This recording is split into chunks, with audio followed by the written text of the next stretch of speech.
गिरफ्तार किसानों की रिहाई के लिए किसानों ने अम्बाला में परिवहन मंत्री असीम गोयल की कोठी के बाहर धरना दिया व गिरफ्तार किसानों को रिहा करवाने की मांग रखी। किसानों ने कहा कि असीम गोयल किसानों को रिहा करवाएं, अन्यथा बोल दें सरकार में उनकी चलती नहीं, प्रशासन उनकी सुनता नहीं। किसान आंदोलन ने हिस्सा लेने पर वाटर कैनन बॉय के नाम से जाने जाने वाले युवा किसान नवदीप जलवेड़ा व गुरकीरत शाहपुर की गिरफ्तारी हुई थी। तब से दोनों जेल में हैं, जिनकी रिहाई के लिए किसान लगातार प्रदर्शन कर रहे हैं और सरकार पर दबाव बना रहे हैं। किसानों ने आज अम्बाला शहर में परिवहन राज्य मंत्री असीम गोयल की कोठी के बाहर धरना दिया और गिरफ्तार किसानों की रिहाई की मांग रखी। किसानों ने कहा कि गिरफ्तार किसानों पर बेबुनियाद केस बनाकर जेल में डाला गया है। असीम गोयल परिवहन मंत्री हैं, उनके पास पावर है, वे किसानों को रिहा करवा सकते हैं। उन्होंने कहा असीम गोयल किसानों को रिहा करवाए, अन्यथा कह दें सरकार में उनकी चलती नहीं, प्रशासन उनकी सुनता नहीं।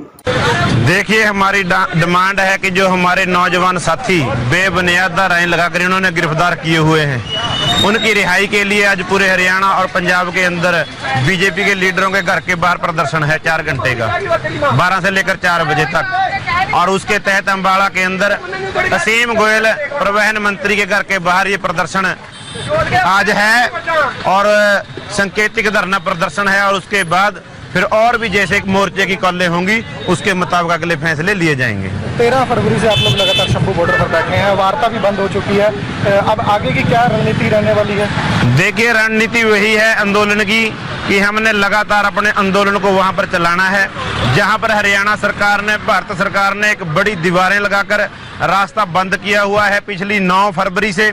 और जब वहां पर किसान 13 फरवरी को आए तो उन्होंने गोला बारूद गोलियां हमारे निहत्थे किसानों के ऊपर, 400 से ऊपर किसानों को घायल किया। एक हमारे नौजवान साथी की इन्होंने कत्ल किया गया, गोली मारकर हत्या की गई। जसकरण की बाजू में गोली लगी और 3 साथियों की आंखें चली गई।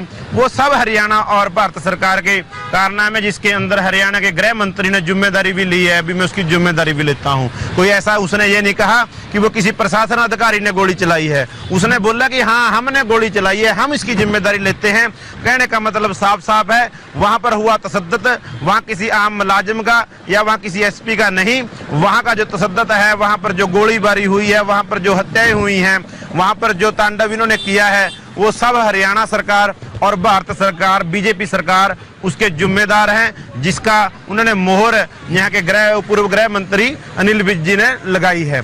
और आंदोलन को आगे तक चलाने के लिए अभी तो हमें 105-6 दिन हुए हैं, लेकिन ये आंदोलन 105-6 महीने भी चल सकता है जब तक एमएसपी गारंटी का कानून नहीं बन जाता, क्योंकि वो पूरी आवाम के लिए है, पूरे देश के लिए है। वो अकेला किसानों के लिए नहीं है, वो किसी मुलाजिम के लिए नहीं है, वो सब के लिए है।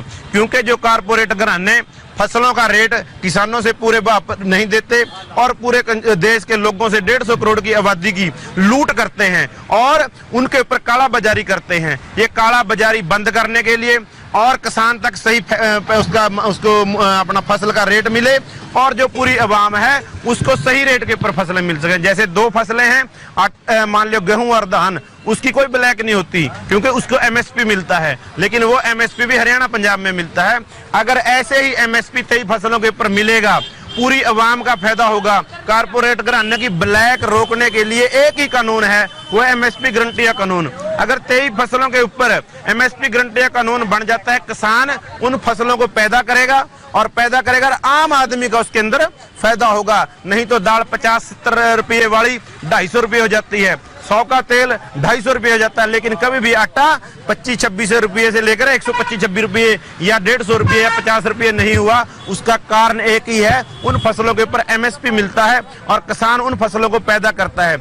लेकिन दुख की बात यह है, बाहर से आने वाला जो हमारा यहाँ पर तेल की खपत है 55% के आसपास तेल बाहर से आता है। हम जबकि 100 का 100% अपने देश के लिए तेल भी पैदा कर सकते हैं, कॉर्पोरेट घरानों को गवारा नहीं है। उन लोगों ने ब्लैक करनी है और पूरे देश के लोगों को लूटना है। उस लूट से बचने के लिए हम आपके माध्यम से सभी देशवासियों को, सभी वर्गों को, लोगों को कहना चाहते हैं, अगर एमएसपी गारंटी का कानून बन जाएगा, कारपोरेट घराने जो बिचौलिए, व्यापारी और दलाल लोग हैं, वो इसमें से निकलेंगे और किसान का भी फायदा होगा और पूरी अवाम का भी फायदा होगा। ये हमारे आंदोलन का मजबूती है और इस बात को लेकर हम जन जन तक गए और पूरे देश के अंदर आंदोलन फैला और बीजेपी के लीडरों को हर गली मोहल्ले के पुरुष आंदोलन का सामना करना पड़ा। उसे शुभ करने की हत्या के बारे में लोगों ने सवाल किए, बीजेपी को बैकफुट बनाना पड़ा। और जो हमारे आंदोलन की मजबूती है, जो 400 को पार का नारा लगाने वाले लोग थे वो शायद 200 के आसपास भी ना जाएं। ये आंदोलन की मजबूतियां हैं और पूरे देश के लोगों ने, वर्गों ने इसका सपोर्ट किया है, समर्थन किया है। ऐलान किया गया था प्रदर्शन हमारा जारी है अपने माननीय मंत्री असीम गोयल जी की कोठी के पास, जो हमारे किसान साथी नवदीप सिंह तिलबेड़ा और गुरकीरत सिंह सापर को बेबुनियाद झूठी धाराएं लगाकर जेल के अंदर बंद है, उसकी रिहाई के लिए यह प्रदर्शन है। गांवों के अंदर बंतो कटारिया जी के प्रोग्रामों के अंदर असीम गोयल जी कहते थे भी जो आपकी मांगे हैं एमएसपी की वो सेंट्रल गवर्नमेंट की है, वो मेरे बस की बात नहीं है। आज माननीय मंत्री असीम गोयल जी से हम पूछना चाहते हैं कि जो जेल के अंदर बंद है वो हरियाणा प्रशासन द्वारा किए गए हैं और आप यहाँ के मौजूदा परिवहन मंत्री हैं, आपकी जिम्मेदारी बनती है किसानों को गैर जमानती रिहा कराने की।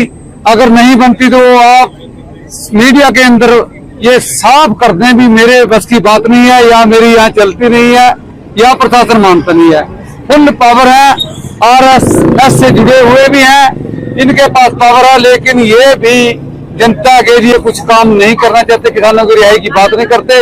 और फिर आम जनता कहती है कि आप धरना लगाते हैं, जनता को दिक्कत आती है, हमने अपने किसानों को रिहा करवाना है। भाई आम जनता की भी फेसबुक पर मीडिया पर लड़ाई होनी चाहिए, भी उनका कसूर क्या है किसानों का, क्यों उनको अंदर रखा गया। उनकी रिहाई के लिए जनता को आवाज उठानी चाहिए और जनता को यह भी आवाज उठानी चाहिए डीसी साहब के मुख्यालय पर जाकर भी किसान दिल्ली जाते हैं जाने दो और सड़क को रोक, जो शंभू पे बैरिकेड लगाए हुए हैं इसको खोलो। जनता परेशान है, कच्चे रास्ते से कग्गर नदी से जाते हैं, लोगों का कारोबार भी ठप बीजेपी सरकार द्वारा किया गया है। किसानों ने कोई सड़क नहीं रोकी, कोई जाम नहीं लगाया हुआ, जानबूझकर हरियाणा सरकार जनता को परेशान कर रही है और डोर टू डोर जाके गांव के अंदर कैसे वोटें मांगते हैं, इनको समझ नहीं आती। हमारे को तो इनका प्रोपगंडा समझ ही नहीं आया बीजेपी वालों को। अगर धरने के बाद भी रिहाई नहीं होती, अगला क्या कदम? अगर धरने के बाद रिहाई नहीं होती है, हम जनता के भी लेना चाहते हैं, अभी क्या बोलती है जनता इनकी रिहाई के, और फिर किसान मजदूर मोर्चे की मीटिंग होगी, उसके बाद अगला फैसला जो आएगा उसको फॉलो करेंगे। जा चुके हैं, आपको पता है बीजेपी इलेक्शन हार रही है। ये एक किसानों की, जो किसानों ने इनकी एक कील रोकी है, सरकार को जाने का कार्य भी किसानों की वजह से ही हुआ। किसान, इस सरकार ने जितना किसान को तंग किया है, गरीब को तंग किया है, कर्मचारी को तंग किया है, तो शायद ही किसी को किसी और सरकार ने कभी किया हो। इन लोगों ने त्राही त्राही मचा दी, हर वर्ग दुखी है, हर रोज किसान सड़कों पे। हमारा बॉर्डर सील कर रखा है, पिछले 8 महीने से बॉर्डर सील कर रखा है और उनपे निहत्थे किसानों पे गोलियां चलाई जा रही है। किसान मर रहा है और सरकार आराम से बैठी है, ऐश कर रही है। सरकार एसी कमरों के अंदर बैठ के आराम से मजे कर रही है। और ये किसान वर्ग है जो हमेशा इस देश की रीढ़ की हड्डी रहा। किसान 80% किसान है यहाँ पे और 80% 85% लोग गांव में रहते हैं और ग्रामीण एरिया में किसान अपनी जी जान से, अपनी मेहनत, खून पसीने की कमाई करके फसलें उगाता है। उसको अपना एमएसपी भी ना मिले, मिनिमम समर्थन मूल्य भी ना मिले, तो इससे शर्म की बात और क्या हो सकती है। तो हम अब सरकार, जैसे ही हमारी सरकार आएगी, पहली कलम से हम एमएसपी देने का काम करेंगे, किसान का कर्जा माफी करेंगे और जितनी हमारी 30 लाख नौकरियां सेंटर के अंदर है, 30 लाख नौकरी देने का कार्य करेंगे। महिलाओं को 1 लाख रुपए पर साल देंगे और युवाओं को 1 लाख रुपए की नौकरी देंगे। तो और भी बहुत सी स्कीम है। तो हमारी सरकार जैसे ही अभी 4 जून को इस सरकार की बधाई है, 4 जून को कांग्रेस सरकार आ रही है और आते ही ये किसान जो आज सड़कों पे बैठे हैं, सबसे पहले हम हाथ जोड़ के किसानों से विनती करेंगे कि आज के बाद इनको, किसानों को सड़क पे बैठने का काम नहीं रहेगा। इनको इनके घर में इनकी जो मांगे हैं वो पूरी करके, इनसे सलाह मशवरा करके इनकी आगे भी जो डिमांड होगी वो पूरी करेंगे और इनको एमएसपी देंगे।